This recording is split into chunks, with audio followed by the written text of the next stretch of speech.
साथियों, सरकार की नीतियों और निर्णयों का असर हम हर क्षेत्र में देख रहे हैं। साथियों, यही बिहार के राजगीर में पिछले वर्ष महिला हॉकी की एशियाई चैंपियनशिप हॉकी टूर्नामेंट हुई थी। हमारी बेटियां चैंपियन बनी थी। कुछ दिन पहले भारत की बेटियों ने क्रिकेट विश्व कप भी जीता है। ये क्रिकेट के इतिहास में पहली बार हुआ है। 3 दिन पहले ही ये विश्व विजेता हमारी बेटियां दिल्ली में प्रधानमंत्री आवास पर आई थी। उनका आत्मविश्वास देखकर मुझे गर्व हो रहा था। गांव कस्बों से निकलकर हमारी बेटियां 140 करोड़ भारतीयों का अभिमान बनी है।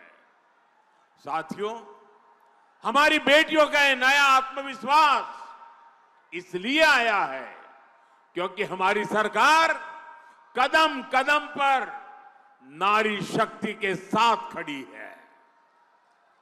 अब आप देखिए, जनधन बैंक खाते, मजाक उड़ाते थे मेरी कि महिलाओं के जेब में पैसा नहीं होता है, खाते कैसे खुलेंगे। अरे मैंने कहा 1 भी रुपया दिए बिना भी मैं खाते खोलूंगा, और मैंने खोले। और ये सिर्फ एक पासबुक देने का मामला नहीं था, ये बहनों बेटियों को आर्थिक रूप से सक्षम बनाने का माध्यम बना है। मैं आपको एक और उदाहरण देता हूं। आजकल मुख्यमंत्री महिला रोजगार योजना की बहुत चर्चा है। बिहार की 1,40,00,000 बहनों के खाते में 10-10 हजार रुपया पहुंच चुके हैं। कल्पना कीजिए, अगर बहनों के बैंक खाते ही न खुलते तो क्या ये योजना बन पाती? मोदी ने बैंक खाते खुलवाए, नीतीश जी की सरकार उनमें बहनों को सहायता भेज रही है। आज पाई पाई बहनों के खाते में पहुंच रही है।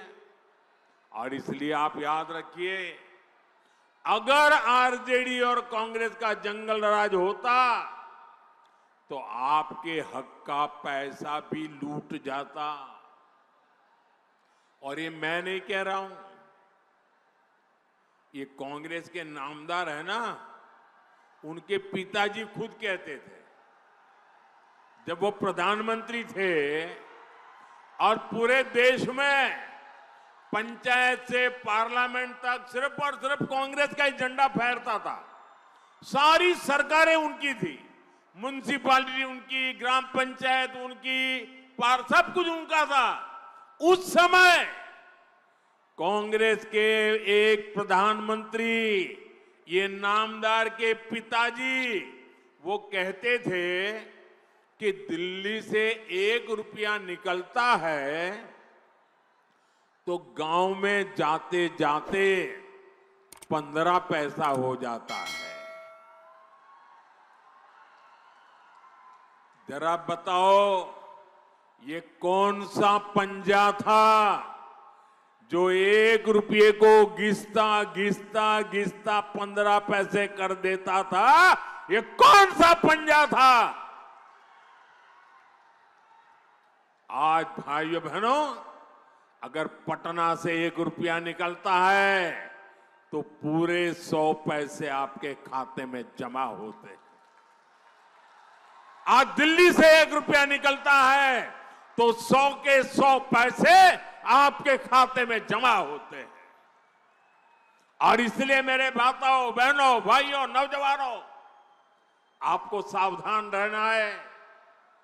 कांग्रेस, आरजेडी आपका पैसा लूटने की फिराक में बैठी है।